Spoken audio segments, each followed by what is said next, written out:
You're listening to the Traffic and Conversion Show. I'm your host, Michelle Fernandez, and we got something really good today. I just wrapped up this interview with Suzy Oliver, and let me tell you, you are in for a treat. Suzy is a business coach, serial entrepreneur of over 16 years. She's a military wife, mother of three beautiful girls, and unrelenting optimist.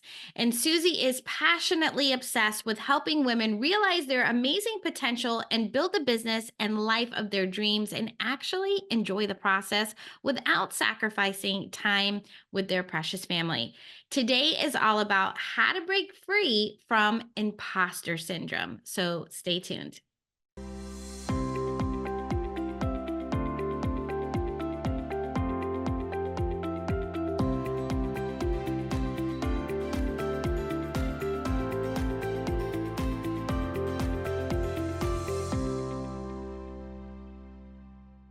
Hey there, it's Michelle, and today we have Suzy Oliver joining me. Welcome to the show, Suzy.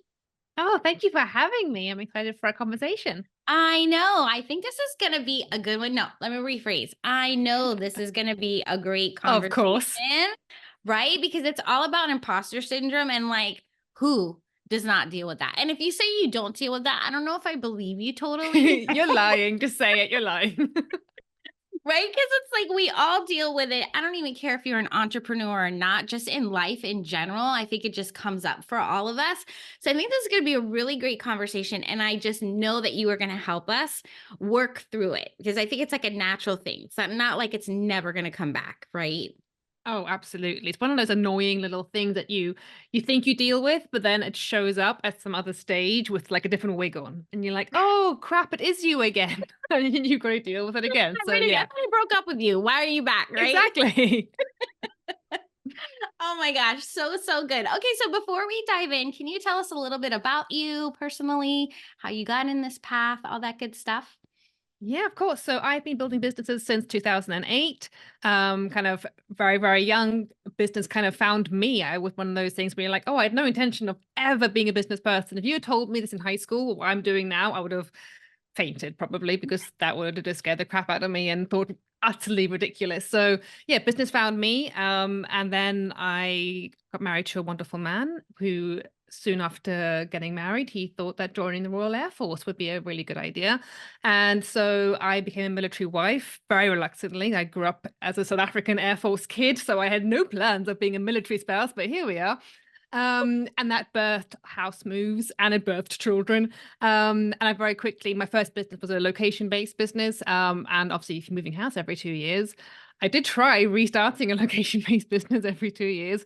And then the first baby arrived, and then you kind of get to that mindset of like, I'm not leaving my baby for a kind of mediocre pay or anything that's, or in my sort of frame of mind back then, like there is no money that you can pay me is going to make me leave my baby. I want to be a stay-at-home mom. And so that birthday product-based business, which grew legs and ran away with me. We were importing, exporting, we were in Vogue, we had celebrity endorsements, we were in national major retailers. And then more babies came along, more house moves came along. And it was that business actually, which was very big and prominent on social media. And I was very open about being a military spouse, being a mum. And I used to get messages and emails and DMs all the time going, how did you start? Where did you start? How did you do this? And I found myself loving answering those DMs and those emails more than actually running that business. And it's one of those moments where you have like endless what I can only describe as divine nudges to like, you need to be a business coach. I'm like, not me. Hell no. Like, I haven't got an MBA. I didn't get a degree in business. I could never teach this. And it just never, ever left me until it was back in 2018. I thought, bugger it. I'm just going to try. I'm going to just jump off the cliff and build the parachute as I go and pray I do build a parachute. And yeah, it's gone well ever since. So I say I like to launch businesses in recessions and pandemics and things like that, just because I like the extra challenge. So I kind of properly came out, shall we say, as a coach in 2020, April, right when everyone was going into recessions and lockdowns and being losing their jobs. I thought I would launch as a high ticket coach. So I have challenged myself in my sort of 16 plus years as an entrepreneur, but it's gotten me here and I love it. I've got 3 kids. So husband's in the Royal Air Force. We're both South Africans. So people do tend to listen to podcasts and then DM me going, are you like from New Zealand? Are you British? Are you Australian? I'm like, no, neither, no, none of them. So yeah, born and bred South African, living in the UK for far too long. So yeah, that's me in a very long answer. Oh, I love that. Thank you for sharing that story. And that's amazing because even going from brick and mortar to then like product, that's like a big jump, Oh, it was right? huge. It's a completely different ballgame. So let's talk about imposter syndrome. So when you did that creep in for you? I have lived with imposter syndrome. Literally, like even that first business, I kind of again, it found me. But I remember it was happening, and I realized I had all these clients, and I was running my clients. I'm like, this is what a business feels like. No, it can't be. No, it's just happened this way. And no, I think I'm running a business, and it took me like a year of doing. I mean, I was what 18, 19 years old, doing 5, 6, 7,000 pound months. Going, is it a business now? No, no, can't be business now. I couldn't even accept like business owner identity. And I've gotten so used to living with it, but in a kind of a positive way. Like I feel like I say to my clients, I feel like imposter syndrome can kind of be a superpower sometimes because it keeps you on your toes. You Hmm. don't settle. You don't go like, oh, I'm just going to coast now. You're like, oh, I don't quite feel comfortable with this kind of identity that I'm being put into or that I'm moving into. So you kind of keep refining yourself and you keep sharpening your edges. And I think it's made me into the entrepreneur, the thought leader, the coach that I am today. So yeah, imposter syndrome and I can almost say we are best friends and best enemies because we've learned to live with each other and we've learned to use each other. But it's definitely something that's creeped up throughout my career, whether it's business changing, whether it's you reaching a new income level, starting a new offer, whatever you do in business, whenever you push beyond the comfort zone, whenever you push into a slightly adapted identity, it's there to jazz hand you in the face. I love all your sayings for that because um one of the things that you said was that you didn't identify with the identity of a business owner identity, right? So do you find a lot of women struggle with that? Like the Oh identity my of whether it goodness. be a business owner or this level, right? Because Yeah. I feel like and maybe I don't know if this really qualifies as imposter syndrome, but it has to, right? So it's like whenever you're achieving a goal, it's kind of like you almost just pass it by because you're like on to the next one, right? You don't take the time to celebrate. And then that's when you get back into imposter syndrome because now you're like, well, wait a minute. Now I'm at the next level. You get what I'm saying? So Oh, absolutely. how do you get yourself to accept the identity or live through the identity? I don't know how to express that, but you know what I'm trying to say? I do think celebrating it is a big thing. Like I have one of my clients now, she's been with me for about 18 months and her business is like now really taking off. So we were massively in kind of a build phase with her. She came to me with the idea, like, I think I want to do this. And so it's been a really long process from like the branding to the website to the offers. And now we into group programs and momentum's getting there, income's getting there. And she's doing really, really well. And so she wanted to invest in a new program and like spend tens of thousands of pounds in this program. I'm like, can you stop like burning through your money? Can you just maybe actually keep some of your money? Like rather than like, I mean, I'm all for investing in the coach, obviously saying that as the coach. I'm like, don't get any more coaches. You just need me. But like, you are just burning through your cash as it comes in. You're never actually enjoying it. Like, I want you to take money out the business and I want you to go shopping. Like, don't be stupid. I'm not like saying go and like spend all your money and put yourself in a bad position, but go and enjoy your money and feel yourself taking your money that you've earned in something that you've created and go and buy like a new dress or go buy new shoes for the girls or go and do a lovely dinner for you and your husband. But like, you did it and you need to enjoy your money. And she kind of had that moment when you're like, oh yeah, like I'm earning money in my business and I get to spend that money.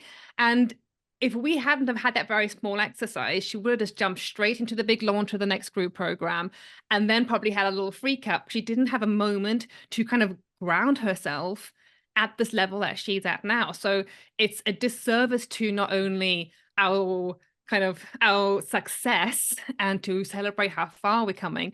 But by not celebrating ourselves, we set ourselves up for jumping 2, 3, 4 levels ahead of ourselves. And then suddenly our nervous system, our identity starts having a complete freak out going, hang on a second, I'm not used to multi 5-figure months. I never came from a wealthy background, which was completely me. That was me. My first 5-figure month, I'm like, I have to get rid of this money. I have to give it away. I don't know what I do. I felt so uncomfortable. And I could never have predicted my response until I was in there. And so it's so, so, so important that we literally ground ourselves in at every single incremental little bit of progress, even if it isn't an income progression, even if it's right, I have chosen the fonts for my logo. Mhm. Celebrate that, like really feel like wow, I am designing, creating this business. When you hit your first 5,000, like celebrate that. When you had your first person sign up for your first lead magnet, like wow, someone has put their hand up to say like, yeah, I want to learn more from you, like that's amazing. And like feel it all. Otherwise you go on that fast forward approach where you start leapfrogging levels, and that's when you have the identity crisis. So I don't think that there's like a magical quick fix to the up leveling of identity. It's a very gradual process that you have to do intentionally. Otherwise, it bites you in the ass at some point down the line. Mhm, mhm. I love that. That is so good because I do think that a lot of times we go back to our old identity. So this is a Yeah. good way for us to even not only celebrate, but then recognize, well, who were we being at this time? Yeah. What actions were we taking? And then how can we like, keep that and then like step up to that. You know what I mean? I love that. And then I love how you reframed that the imposter syndrome is your superpower, and that how like you're refining and sharpening different things because you just flip the script on what most people freak out, get nervous, and rather than saying, wow, I'm powerful, I can use this as my Yeah. power to do that. Can you talk about that a little bit more? This is such a fine balance. And I'm always dubious, kind of going, you should use imposter syndrome because it makes you feel not good enough, so that you are always searching for something more and you're always looking at something beyond yourself. But it's that fine balance of kind of feeling like I don't quite measure up exactly to where I would like to be in my industry or be in my income or be in my business. And so you've got this constant little drive behind you, like, how can I get smarter? How can I improve my leadership? How can I improve my mindset? How can I, and it can be literally anything. It can be your presenting skills. It can be your copywriting skills, but it's at just sharpening your tools. Hmm. And obviously in business, we need a lot of tools. We need to have a lot of different skills in our toolbox. We can't just be the salesperson anymore. We have to be the content creator, the copywriter, the marketing person, the accountant. We have to be all the things, or at least have a strong awareness of all those things. I don't care what level you're at in business or how many team members you have managing those things. You still need to have a strong awareness of it. And so I love the fact that I never really feel, I don't want to say good enough. That's not the game we're playing here, but I don't ever feel like I've made it. I'm good. Like I'm Marie Forleo now, people. I don't have to do any more courses or training. I don't need any more coaches or masterminds. Like I love the feeling of wanting to be better, wanting to serve better, wanting to provide even deeper value and deeper transformations for my clients. And so for me, that's how I flip imposter syndrome. Rather than it saying, you're not good enough, sit down, you can't achieve this. It's like, right, how can I be good enough? Hmm. And what do I need to do to kind of make myself in a realistic perspective the best I can possibly be for my industry, my niche, and my clients. Yeah, I love that. I had heard this thing a while back ago, and I was like, it was like ding, the light bulb went off for me. I don't remember what it's called, and it'll come to me. But it was, one of those charts, where you have it's like an L, right? So up and down was your confidence, and then bottom left to right was your competence, right? So it's Hmm. like when you first get started and you don't know what the heck you're doing, you have all this confidence because you're like, oh, I just took a 1 hour class on whatever. And so now I could just talk about it because it's fresh in my mind and your confidence is high. But then as you're starting to realize, well, wait a minute, I need to learn more about this, your confidence starts to drop because you have to work on learning these things. Yeah. So then once you master it, then it goes back up. I think it's called Dunn Kruger. Anyway, so what you were just saying, I loved how to flip the script on that because really it's you recognizing, right? You had said acknowledging what skills you do need to improve on, Yeah. right? Because you know, oh, I need to know. Well, what if you just took one of those things and you're like, okay, let me dive deeper. Let me find this course to Yeah. learn how to be a better copywriter or learn how to whatever, right? So I do love how you flip the script on that because then you are back in control. Yes, okay, maybe I don't know as much as the next guy, but now I know what I need to do and now I'm going to take Yeah. action to now do that, right? Absolutely. Brilliant, brilliant. Okay, so tell me about a time with one of your businesses that you maybe had let it stop you and how you overcame it. It was this business, Mothers of Enterprise. So I had the product-based business. We were huge. It was everywhere. I was on the BBC News, and I was getting the little nudges inside going, no, this is what you want to be doing. You want to be coaching. You want to be supporting women in business. And it was definitely like mothers, military spouses. And I pushed it down for 2 years. And I often say, like, my husband deserves a medal for what he had to go through in those 2 years. As he'd walk in the door in the evening, I'd be like, Christian, I'm doing it. I'm going to launch this business. And I'll be so revved up and I'll be so excited and on fire. And then I said, like, hell, I can't believe I even thought about doing that. Are you, no, that's stupid. Never let me do that. And it was literally that for 2 years. And it was, like I say, divine intervention. Like God got into my DMs basically and was like, you need to be a business coach. And I'm like, oh, I want to throw up. But it was a quote which basically said there are, and I'm going to butcher this quote, it's all over Instagram, like on a regular basis, but something along the lines of there are people less qualified than you, less passionate than you, doing what you want to do just because they chose to believe in themselves. And I had one of those like bucket moments. Right. Where you're like, I am done. I am done with putting myself in the corner. I'm done with kind of playing small and downplaying my success. I have built, at that point, 3 incredible businesses whilst being a military spouse, whilst having babies and being a full-time stay-at-home mom and breastfeeding into toddlerhood and like doing all the things. Like, this is cool. This is a skill set. I've genuinely developed skill as to how to do this. And I'm robbing from people that I could be helping. And that, to use Marie Forleo again, her famous line of the world needs a special gift that only you have. And it's cheesy and all the things, but I'm like, yeah, you know what? I do have a special gift. I really have walked this walk. I'm not someone who did a weekend business course and now I'm going to teach it. Like I've been walking this walk now for over a decade, and I've got the ability to help someone else. Like even if it's just one person, like that's incredible. Like I've impacted someone's life. And it was that bucket decision. I'm trying not to swear. It's my New Year's resolution of to stop swearing. But sometimes it's just required. And it was a case of kind of closing my eyes and say jumping off the cliff and going, I'm either going to regret not doing it or I'm going to fail. But either way, if I don't do, I'm going to fail. So I'd rather have the 50-50 chance of making it work. And the worst bit is that I have to share this one, is that the first 2 years of that business was hell.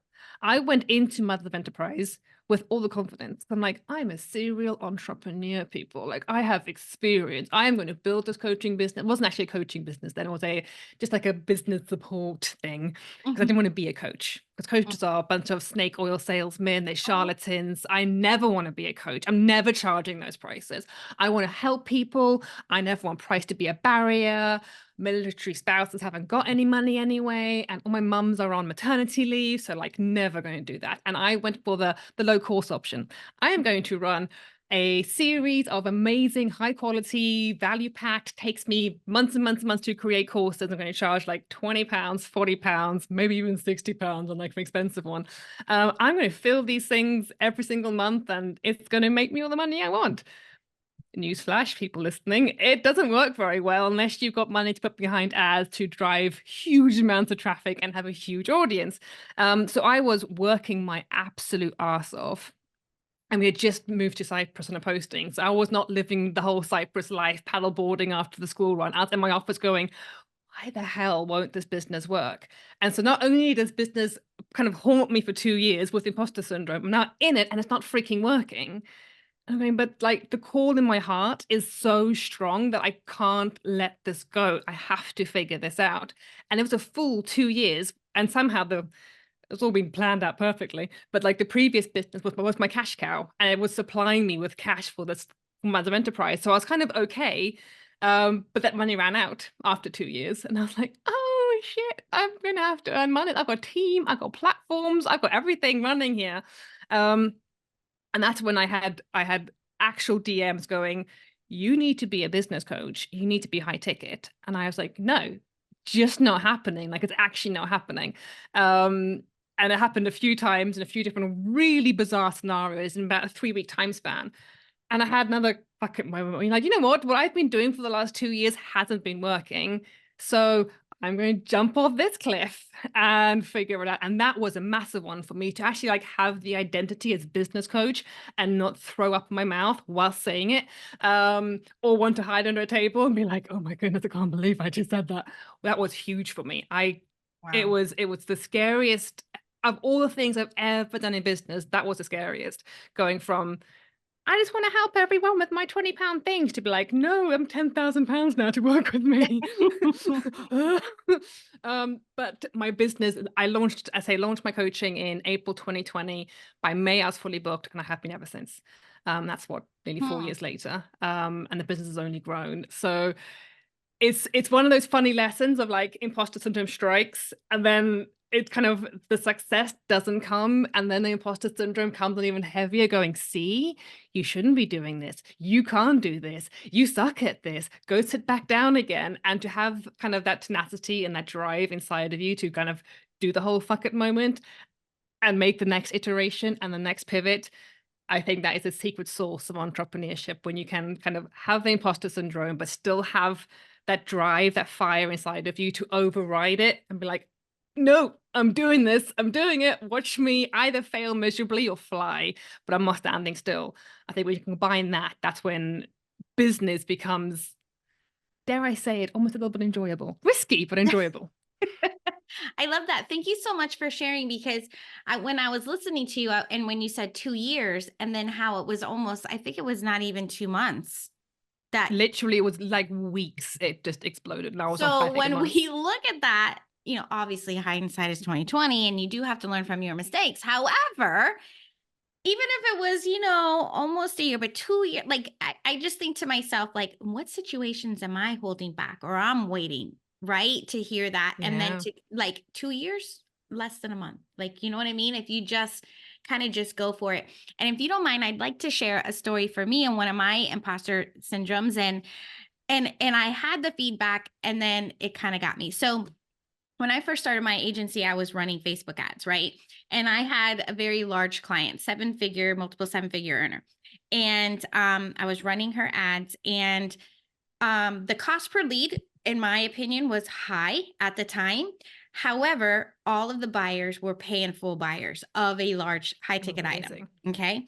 So I was like so nervous. I thought, who am I to be doing this? She should hire one of these agencies and these big names, right? All these people. So she calls one of her close friends, who happens to be somebody that I bought the course. He was like a famous guru, right? In Facebook ads.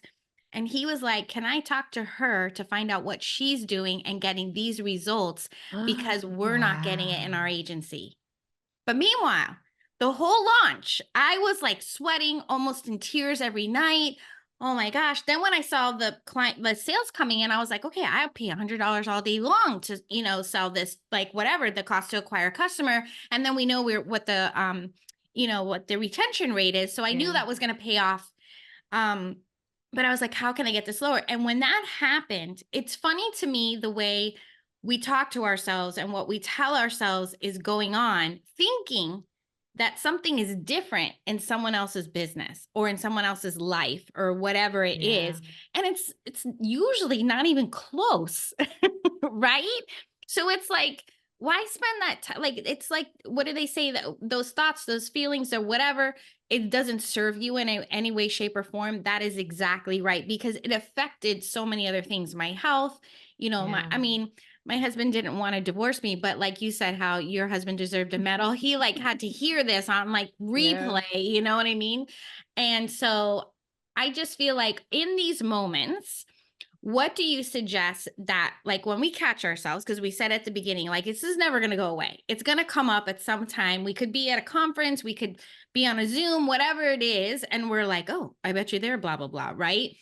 what do we like? Okay, we acknowledge it. What do we stop and we say to ourselves? I think it's like a toolbox of things that we have to draw on, depending on kind of what's the drive underneath it, what's causing it. I know if I was talking to a client today actually, and she's like, I just had one of those weekends where I wanted to just to walk away from the launch. She's launching her very first online program ever. She's like, I just want to close everything down and I want to walk away. And I'm like, that's totally normal. I'm like, I go through every single week, at least once a week, going like, I'm just going to get a job and just like have money in my account every month, and like I walk out and it's done. And she looked at me with such horror, going, not you. Not you. You could never feel that way. And I was like, oh, sweetheart, I want to burn my business down at least once a week. Not because I don't love it, but like it gets really, really hard. And like she could not get her head around that. So I love normalizing that. I don't care what level of success you're looking at someone, like if they Yes. are multiple seven, if they're whatever, like whatever perfection you think they have in their life, I guarantee you the same shit you've got running through your brain, they've got it going on as well.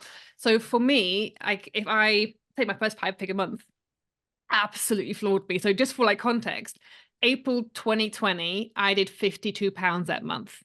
Like £52. That's all I earned. October 2020, I was doing 13 and a half K months. So Wow. like my business and life changed real freaking quick. Mm. And for me, it was pulling out. It sounds a bit cheesy and cliche with all the mindset work that kind of gets spoken about online. But I pulled out the old favorites. I started journaling who I wanted to become. I started reciting who I wanted to become. Like, I don't want to be working class, scraping by. That's what I grew up with. That's what I've always known. So I'm like, no, I want to change things for my family. I want to change my family tree. I don't want my kids to know what I had. I don't want my kids to have their big brother's hand-me-downs. I've only got 3 girls. They're all right. But they do get hand-me-downs anyway.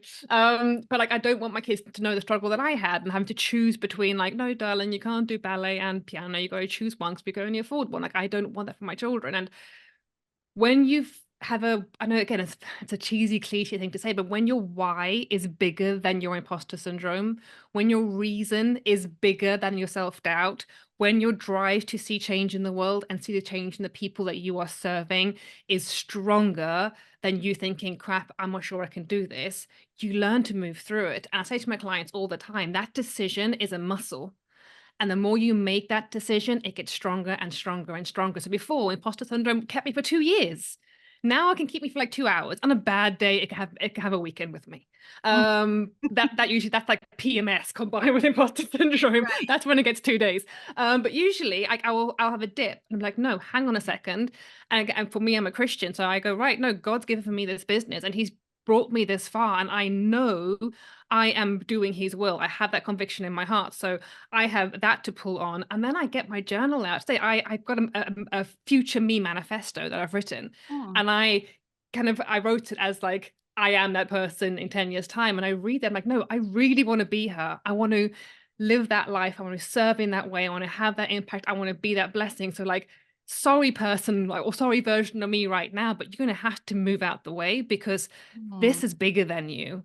And for our people, for our family, for our kids, for the legacy you want to live, we have to step up to the plate. And I promise you, ladies listening, the more you do this, the easier it gets. You recognize it faster, you know which tool to pull on, and you move through it. And Mhm. that's kind of my complicated, non-direct answer. No, Sorry. I actually love it because a lot of times it is hard. Yes, it's hard, period. Right. And it's Yeah. just like, but there is something, and I did say a but and not an and. There is something on the other side. Yeah. So that again, the cliche, all those cliche statements, they are totally true. So They just are. listen it to it's so true. It's so true. Let me ask you this. Because you had mentioned in your conversation, like, okay, I wanted to start this business. I have like I'm a serial entrepreneur. I've done blah blah blah. So why can't I be a coach? Now, what about these people? This was something similar to me. So when I started, before I started, I was in the mortgage industry for 30 years. And then I'm like, I'm going to be an Facebook ads manager, right? As you do. Totally different, right? So it was kind of like when you have somebody that's new, that's looking to make a shift or a pivot or start something that maybe they didn't have experience in before, but they have the skill, right?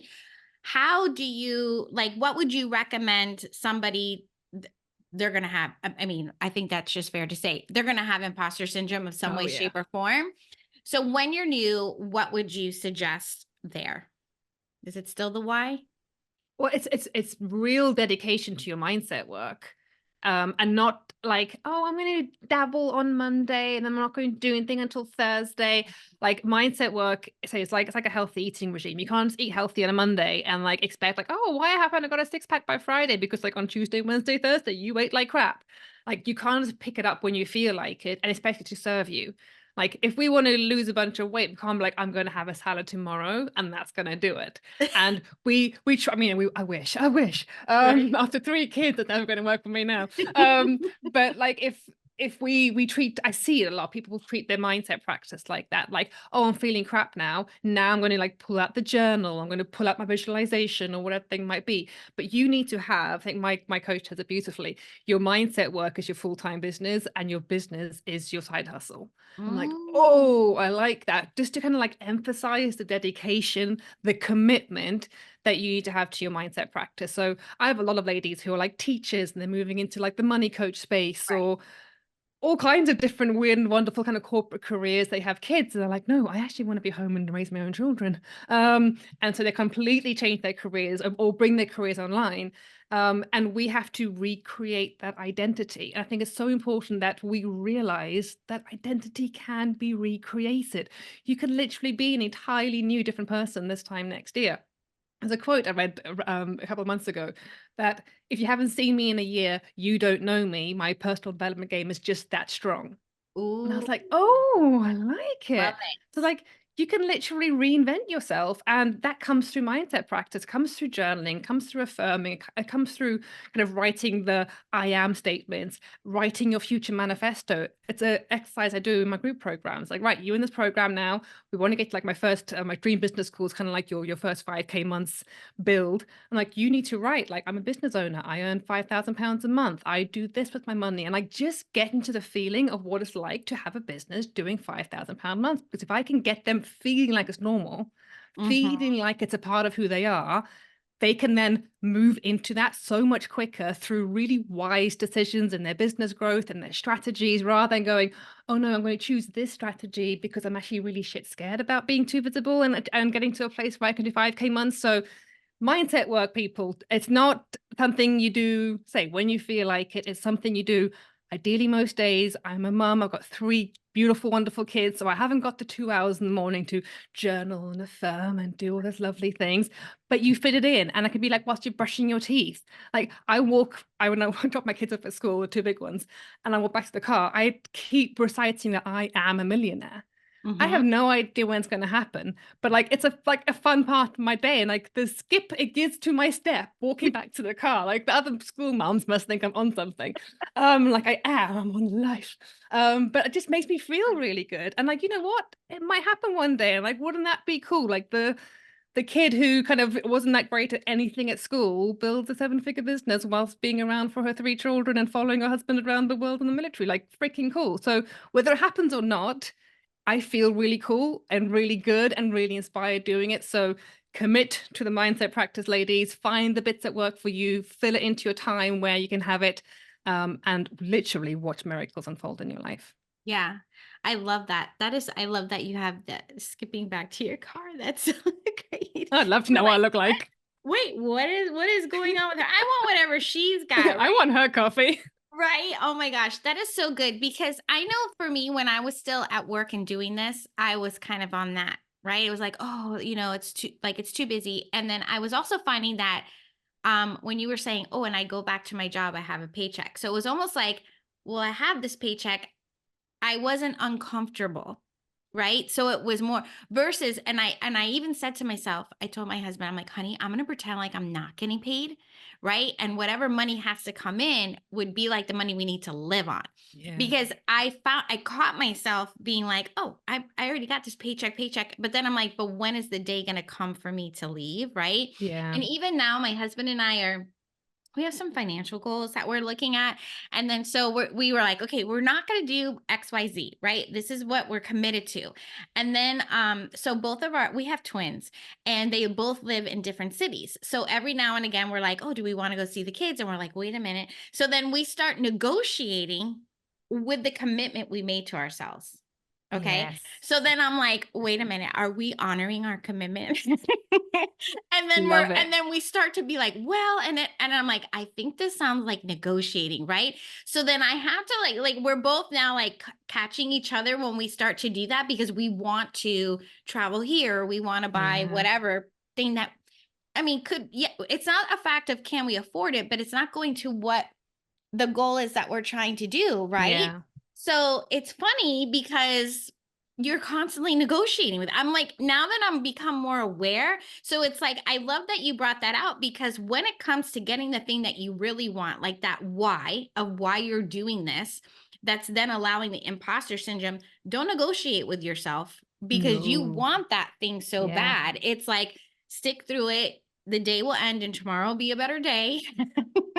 You will wake up or the other thing I started to do, and I live in Miami, so sometimes going outside, like it's so like humid It's a and bit humid, yeah. I like to be in the air condition. But I do like the pattern interrupt because when I Mm. start to hit that imposter syndrome, I kind of start going like in a downward, like, and I'm like, ooh, I don't like this. So I just get up and I move around too. That also helps Yeah. kind of snap me out of Just it. shift your state, doesn't it? It just kind of Yes, it does, and then I'm like, "Okay, this is gonna be okay." I feel a little bit better. I could go another couple hours. Oh my gosh. Okay, so do you have anything? Because I think what you shared the last was, like, really good, how we can basically stop it or never let it I should say never let it stop you. So do you think the Yeah. mindset piece, or do you have any other, input on that?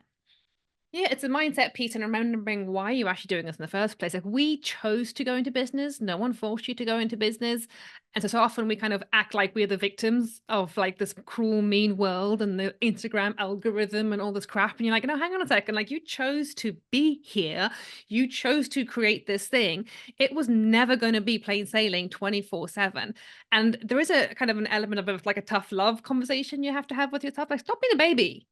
this like as we said kind of in our conversation when we first got on the call, like if this was easy, everyone would be doing it. It's not. There's a reason why only 10% of new businesses make it to their fifth birthday. Like this is hard, and you have to be willing to kind of pull your big girl pants up or panties up as you guys say, and like get on with it. Like it's not always going to feel good, and I think there's a huge trend in the online space for a while where everything was about ease and flow and no hustle and don't push, and when you push you create resistance and you push things away from you, and it's almost created this toxic message of kind of the opposite of what you're trying to do, of like everything should just feel good. You should feel in alignment all the time. Right. And like I'm for that. Like it should feel good, but at the same time, like grow up, work hard. I don't agree in hustling. I don't agree with kind of working all the hours and burning yourself out and not being present for your kids. That's literally the opposite of what I stand for and what I teach. But there is a degree of like, get over yourself, sweetheart, and get on with the business, literally and figuratively. You are here for a reason. You started this business for a reason. Remember that why. Remember the people that you are trying to serve and try and help, whether you're product based or whether you're service based. Combine that with some mindset work. And I truly believe you can become unstoppable in business. For sure. I love that. Oh my gosh. Okay. So now it's time for Michelle's hot minute. Okay. Oh, So I I'm going like to it. ask you. I need to be liking this. Okay. So I'm going to ask you a few rapid fire questions. So just answer the first thing comes to mind. Ready? Ooh, okay. Okay. What is your guilty pleasure? Oh, YouTube. Watching anything on YouTube from like home development, homesteading, TED Talks. All the things. Okay. Yeah. When someone finds out what you do, what is the first thing that they ask you? How do you do it all? You must be superwoman, which I despise. I'm like, I don't do it all, sweetheart. I don't. I've got teams everywhere, teams in the house, teams in the business, a wonderful husband. So yeah. I love that. What is your favorite way to distress? YouTube? No. Same thing as number one. A little bit. Oh, definitely like being outside in nature. I am a say born and bred South African, so being outside in the sun, which yes means I'm an alien in the UK. To this horrendous great weather, but yeah, being outside, the seaside is everything to me. In fact, so much so that our plan is to move to Florida. So I'll see you there. Oh, yes. I can't wait. Okay. What do you wish someone had taught you a long time ago? That you can truly change who you are.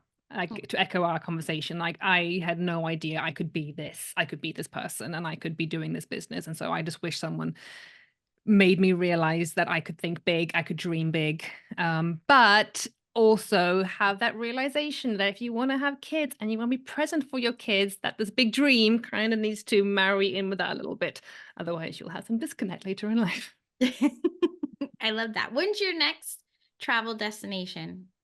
Or I should We say actually where? going to Cyprus for just a 2-week holiday um, next month to Oh, kind of go back to our old home, shall we say, to get some yes. sunshine because heaven knows my skin is like transparent right now. I need some sun. And what tells you most about a person? Oh, what tells me most about? I think it's a combination of. Oh, such a good question.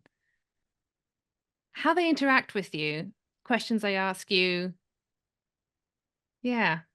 It's kind of how not how social they are, but how engaging they are, and Mhm. yeah, I Oh, think I that'll love it. be. That was so much fun. Thank you so much, Suzy, for coming on the show today. Oh, thank you for having me. It's been a great chat. Yes. Okay, so tell us where people can find you. Literally everywhere at Mothers of Enterprise. Mothers of Enterprise. All right. All right. Well, thank you again so much. I appreciate you so much for being here with me today. Thank you.